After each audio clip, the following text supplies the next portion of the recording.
So things are a little bit different. I am doing a weird new thing with the last video I was recording off of my Canon camera, which is right here. So wonderful camera for a webcam case, but I was kind of feeling the quality of the actual video wasn't as good as I would want it. So now we are kind of doing a mix. I'm recording off of my wonderful phone, but also recording the audio from my Blue Ember since I am still in my room. And hopefully, we can get a wonderful mix of good quality camera for all the people watching and good quality audio for all the people listening. So, we've started the season of learning the true meaning or finding the true meaning, however you want to put it.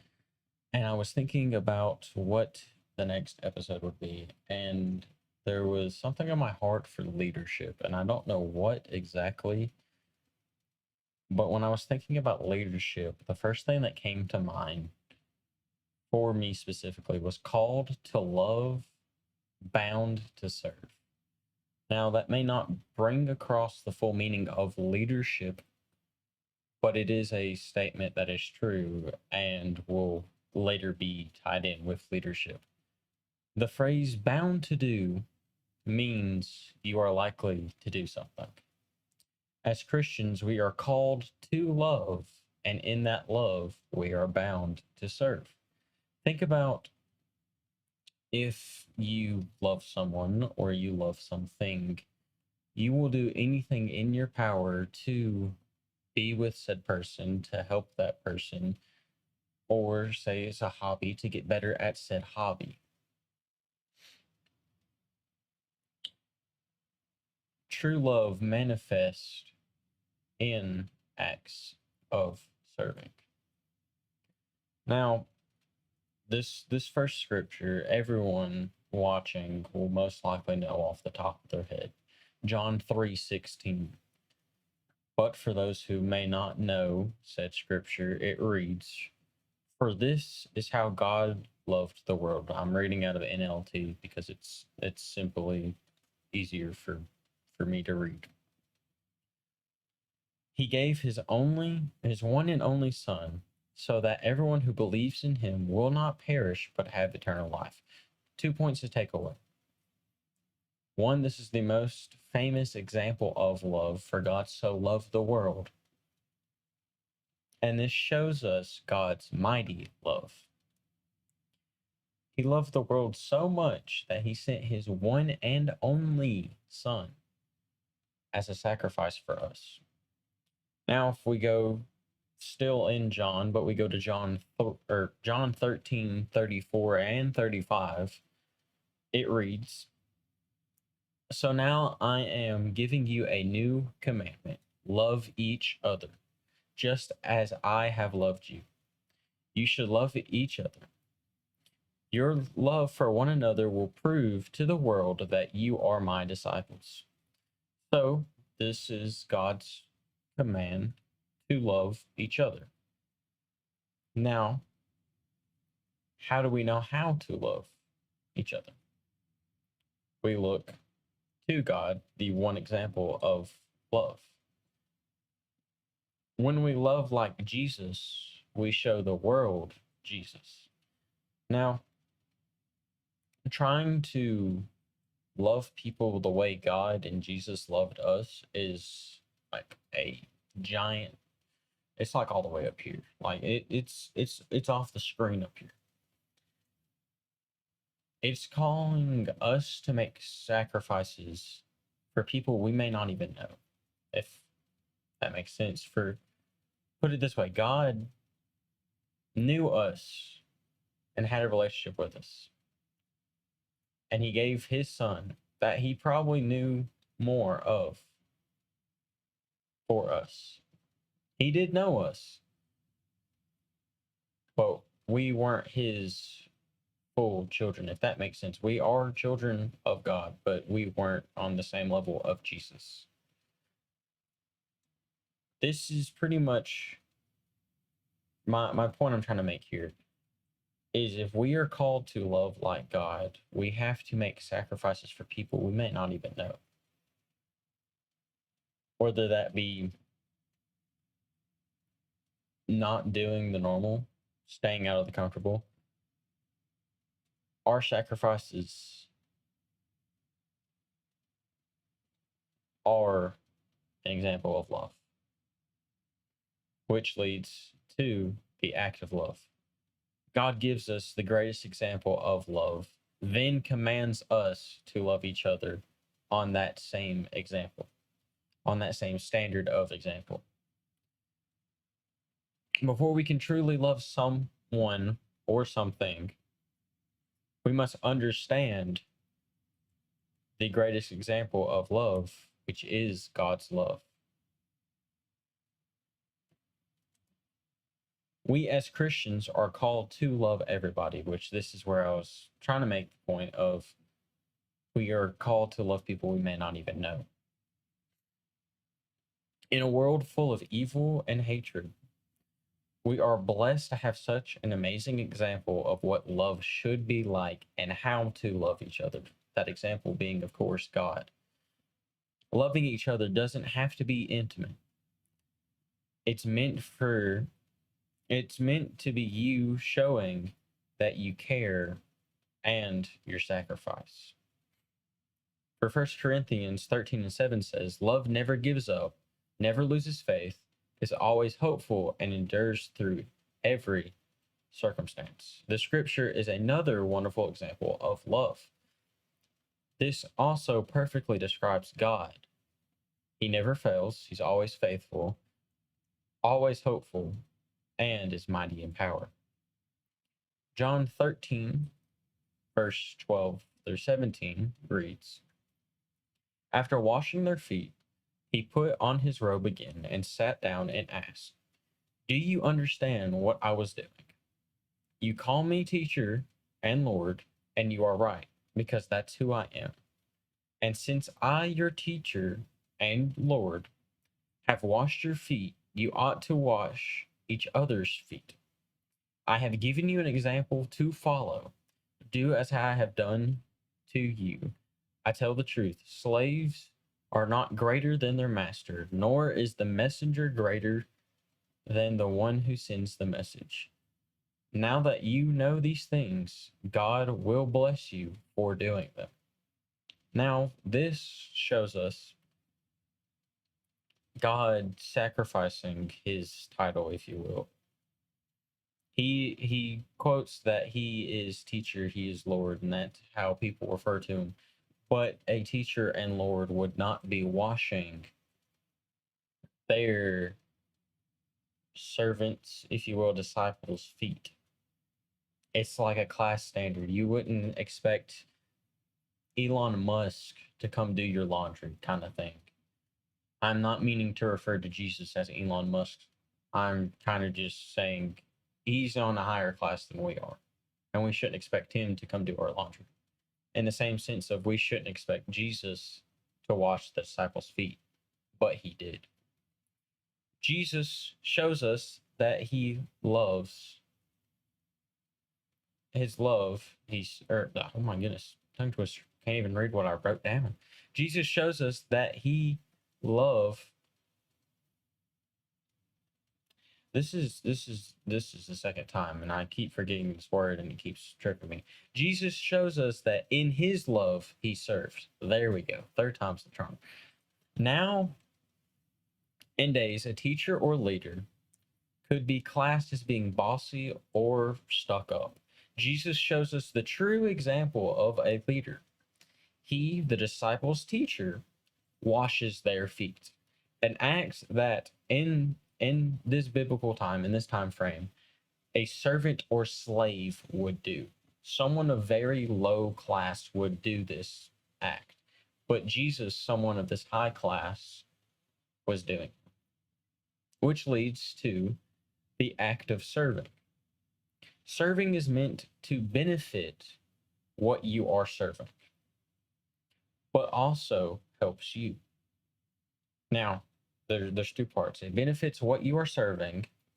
Trying to keep my fingers in frame because it kind of like, but it benefits what you are serving, and it also helps you. Now, one of them is greater than the other, the benefiting part, and the helps you part is more of a add in, if you will, which will make more sense later. The best feeling in the world is to see the fruits of your labor. Serving is meant to make you, or serving is meant to make what you are serving easier and or better.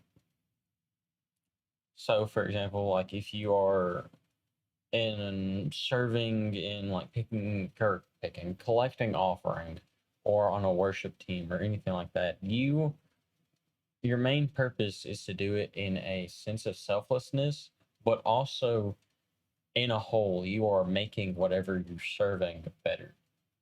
So, like collecting offering, you may be making it easier for a church who may not have people who can do that, or may have one person. And when you also help serve with that one person, you're making it easier for both of you. Or let's go back to the worship team. If you are playing a guitar and, like, say you only had a piano before, you're making the job easier on the piano player while also helping the entire church set more of a thicker atmosphere in music. Serving doesn't have to be something big. It could simply just be holding a door, collecting offering, cleaning, playing an instrument, singing, taking out the trash. All of these are examples of serving, and there's many more. Putting out chairs, picking up chairs, vacuuming, sweeping. The list goes on forever. Serving is powerful and is needed. It both grows, oh my goodness, once again, can't read what I wrote down. Is needed both in growth and one's life. So serving is not only needed for us, but it's also needed in the growth of community or a church.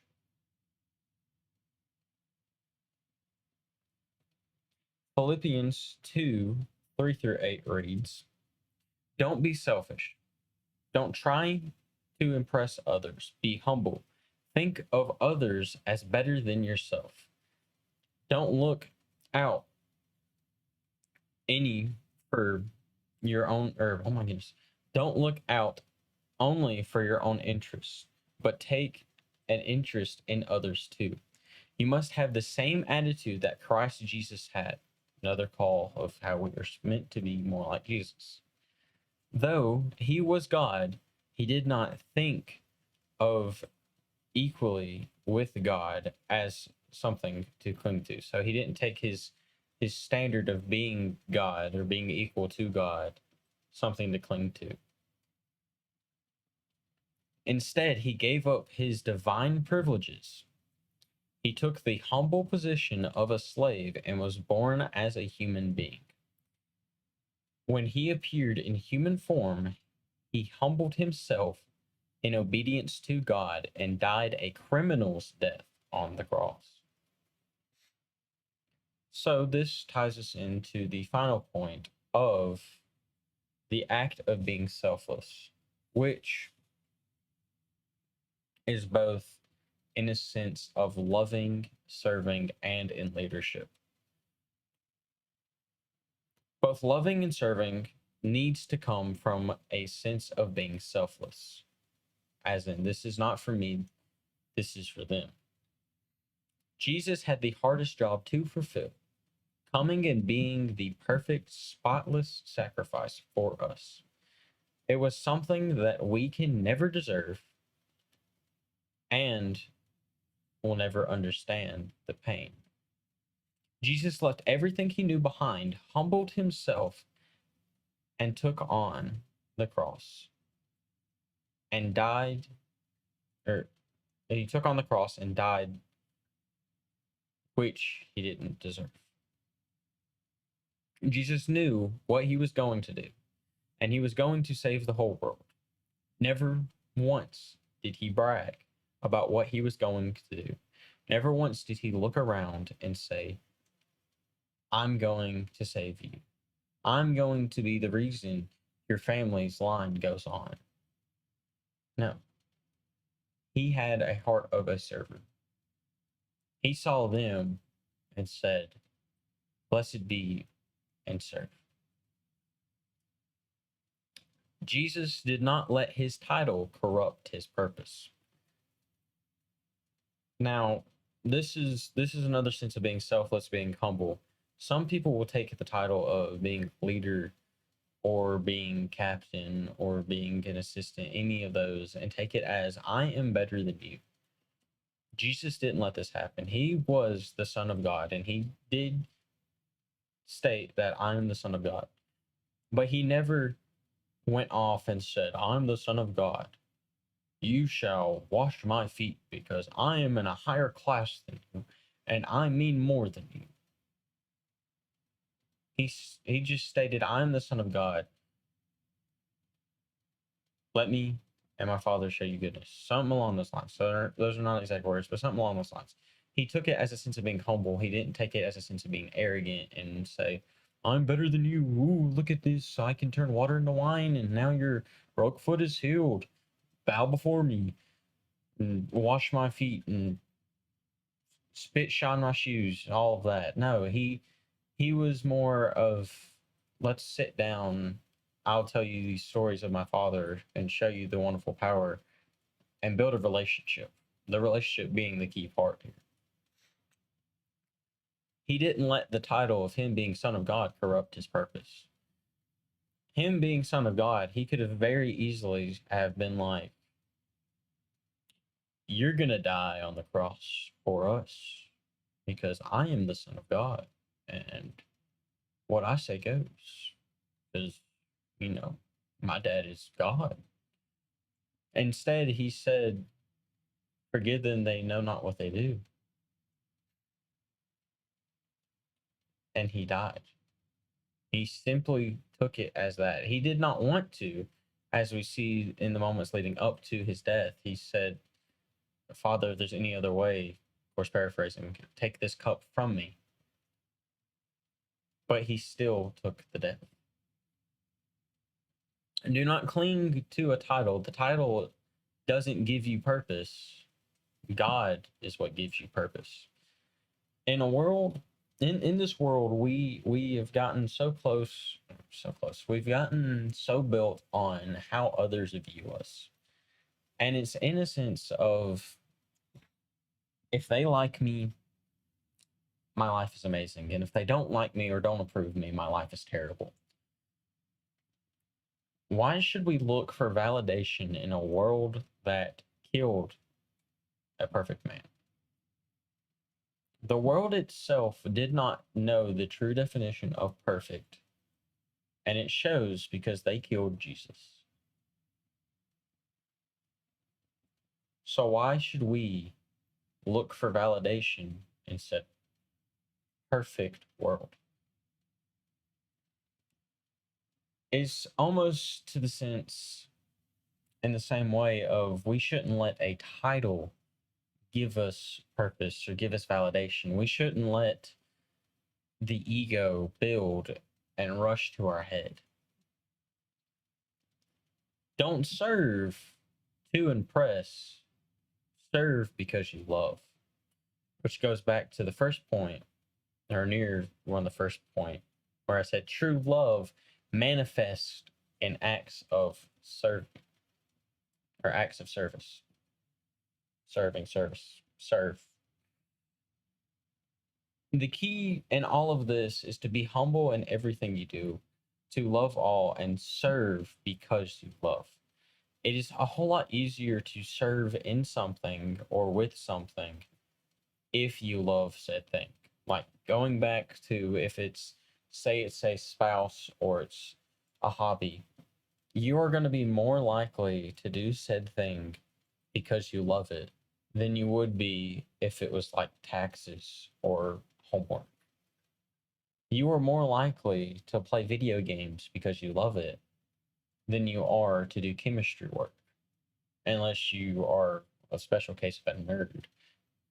No mean to name call, but in case it's a special case where you really love chemistry, then you're more likely to do chemistry than you are to play video games. Or unless you're on the rare side where you love everything, you're still more likely to do something that you love. Serving is the same way. Say if you have a musical gift, you are more likely to enjoy serving if it's on a worship team. Now, you can still love serving if it's not on a worship team, but you are going to be more likely to enjoy serving if it's something that you love. Now, how to really tie in all of this, because I said it falls back into leadership. When leading, you one need to serve, because if you are a leader and you don't serve, you're kind of going to fall into the arrogance of I am better than you, do my bidding, when instead it needs to be you in front setting the example, doing the work with the other people who are maybe under you following. It's like it is this there is this image that pretty much talked about the difference between a boss and a leader. And it had so I don't know if there's any way I can actually like make it in I mean on video, but pretty much it had a cube. So we have a cube here, and it's got a rope, and the rope is led to a bunch of people, and these people are pulling this giant brick, this giant cube. A boss will sit on top of said cube on a stool, shouting at the people pulling it of how to do it. And it took it as the image of said boss was more of angry, and he was like, go faster, a leader. So we have the same people pulling, we have the same cube, but a leader is in front of all the people pulling. He is doing the work that the others around him are doing, the same exact work, but he's leading them. That's why it's called leading or leadership. Lead.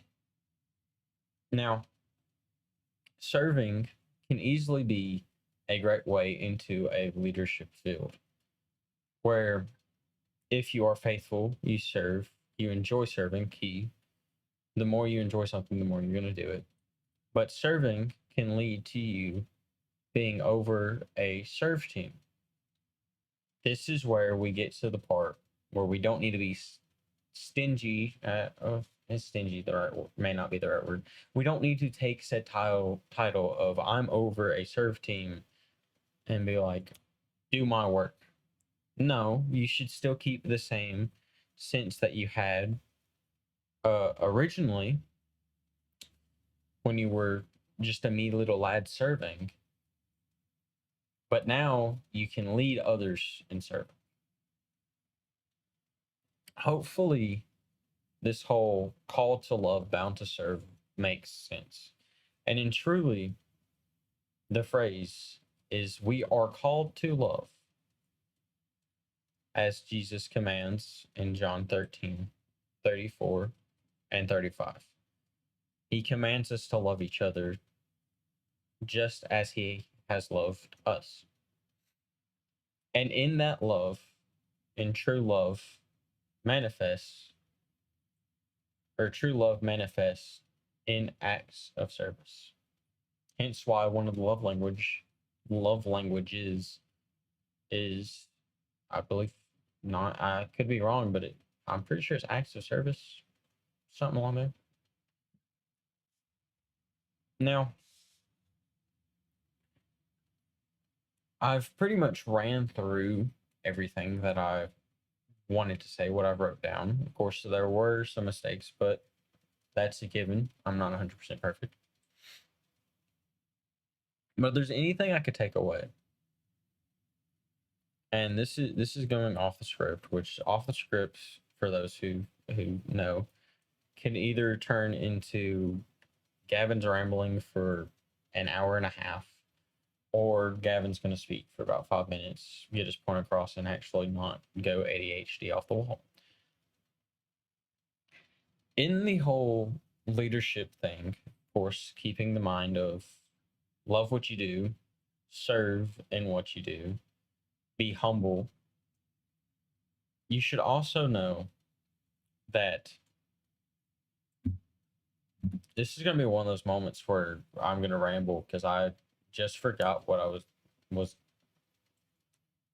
I just forgot what I was going to say. Uh, maybe it'll come back. Um, wow, selfless, humble. Trying to bring back. Oh yes, there's a phrase to go with. So first phrase being, of course, call to love, bound to serve. The second one I'm going to say is, well, it's more of a quote. God doesn't call the qualified, he qualifies the called. So if you are stepping into a leadership position or a serve team, whatever it may be, and you feel you're not qualified when you look around, like there's other people who are definitely more qualified than you, remember that God does not call the qualified, he qualifies the called. And this may be a sense of growth, which all growth comes from being uncomfortable, which has been quoted many times before and probably will be quoted many times in the future. But if you are uncomfortable, good sign, you're growing. When uncomfortable, remember that everything is going to be worked out.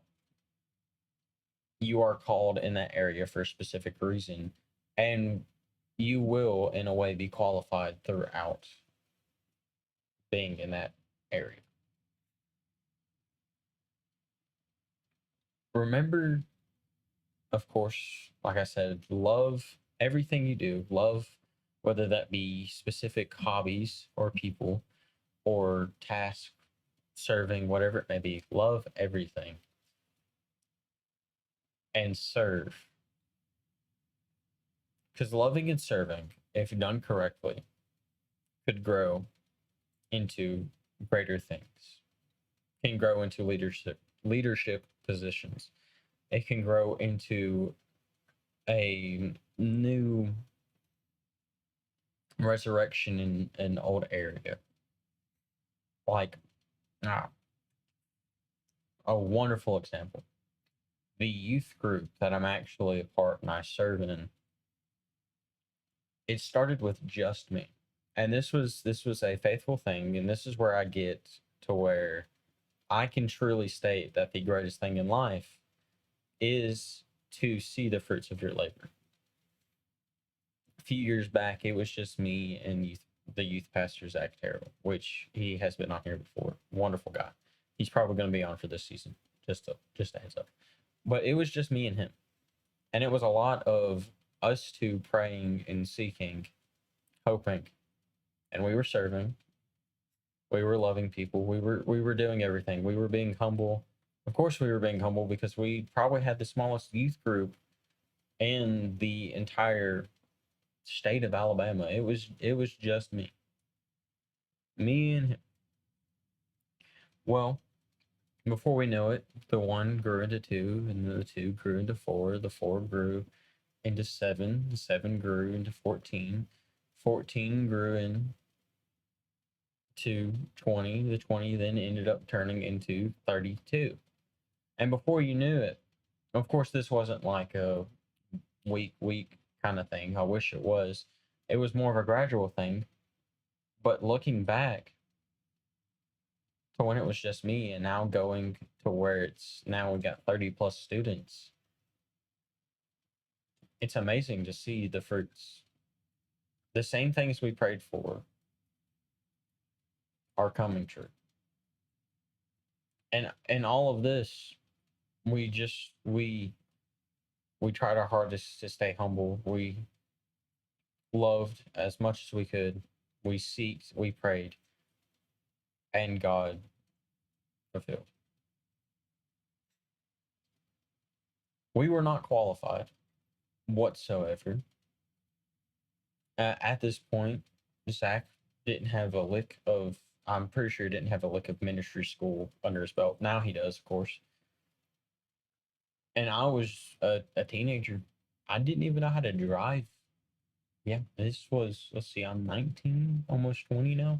So this was 4 or 5 years ago.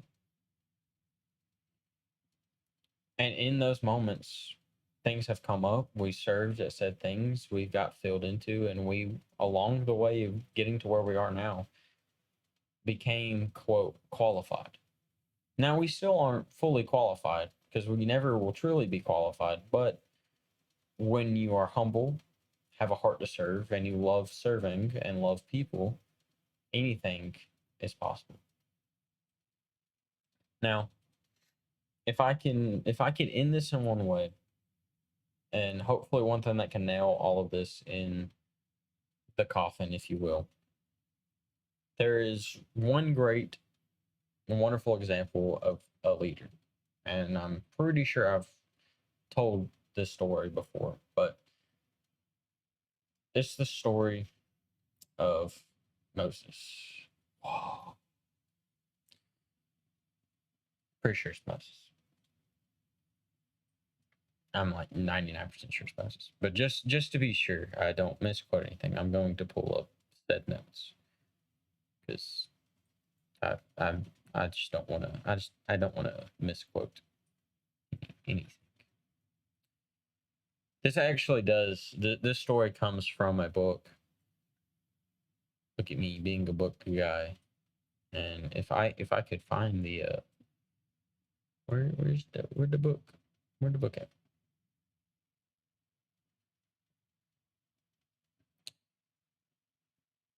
Where'd the book at? Oh no. Oh, it's silly me. It's under the tab titled book notes, not notes. So this book is titled Everyone Communicates, Few Connects, and it's really mainly talking about how we as people can be better communicators. And in this, he leads to how we need to be humble as communicators and also in leadership. And he takes it as being a great connector. I'm going to take this as being a great leader because in order to be a good leader, you have to be a good connector. So, and it is the story of Moses. See, Moses, he didn't really start out as a great leader. He had to grow in every area of his life. Hence, the key, God calls, or God qualifies the call, not call the qualified. I almost swapped it around. Moses was not good with people at all. Now you may take this, why should Moses himself, who is not good with people, who is not a connector, who is not a leader, be a leader and end up being the greatest leader? God did it because of God. For example, in the sense of Moses not being a good leader, when he was trying to influence another person, Moses ended up killing said person he was trying to influence. Moses, he was not a good communicator whatsoever. He had no confidence. Moses, multiple times, told God to pick someone else to do said job. But instead of God picking someone else, God sent someone to help. For Moses to accept the assignment that God sent to him or told him to do, God agreed to send Moses' brother Aaron with him. Now, Aaron, on the other hand, he was a good communicator. And Aaron was used as a tool for Moses. See, Moses was still the leader, but God qualified him a little bit more with the help of his brother Aaron. Now, Moses, he in total was not the best leader at the start, but he got better with the help. Moses tried to do everything by himself, which was a failure in leadership. But it took Moses' father in law to see what Moses was doing wrong and teach him how to truly lead. And in the end, Moses ended up being one of probably the greatest examples of a leader in the Bible. Now, this may seem like Gavin's rambling, but in all we can take from this whole entire thing, we are called to love, and in said calling, we serve. Which loving and calling lead into leadership. And in said leadership, we do not need to take said title to make us have an ego. But also, when we are getting ready to fulfill said leadership position, or we are in it already, we don't need to feel discouraged that we are not good enough. As for Moses here, he was not a great leader at the start. Terrible communicator. But, like I said, God doesn't call the qualified, he qualifies the call. Hence why God sent Aaron and Moses' father in law to help him become a wonderful leader. To hopefully wrap everything up, after I knew I said that Moses was going to be the end of everything, but to hopefully wrap everything up, just remember to serve from a loving heart. Be humble in serving. Preach the gospel. Did I like it with me? I have no idea. I'll probably go to a wire connection just to be safe for the next one. And most of all, love people, love what you do, and love God's creation. Now, that's pretty much everything that I have.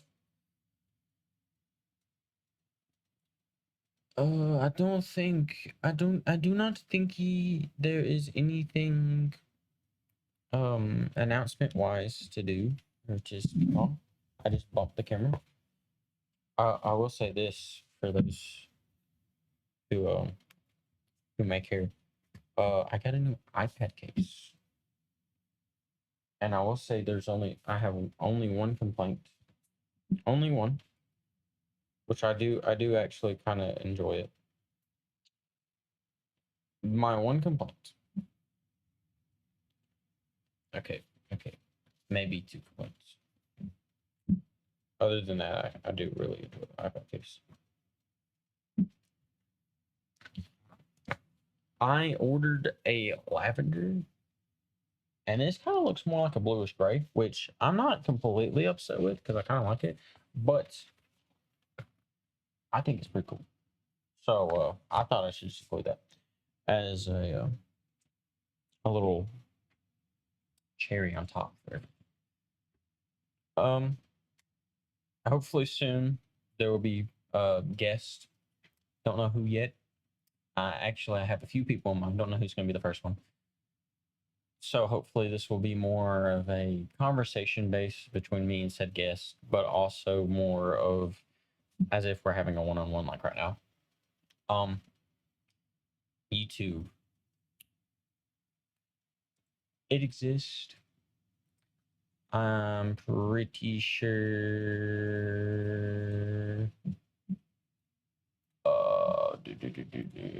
Yeah, okay, so the YouTube is just my name, Gavin Jury.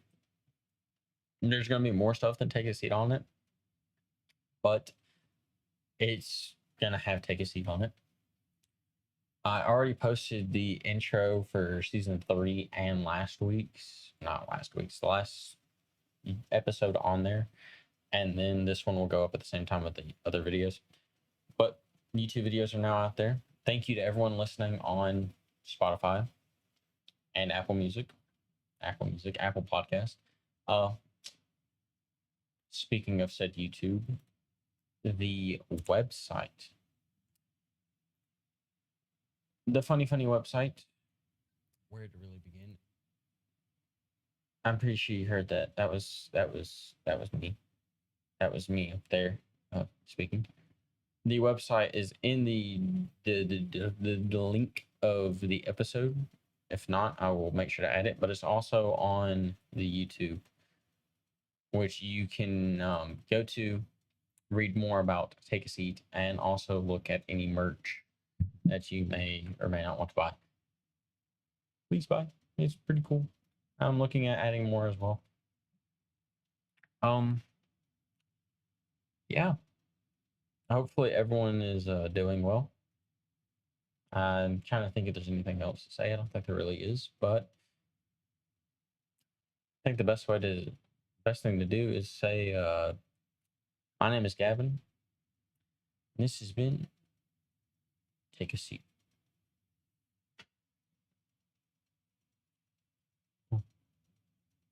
Wow.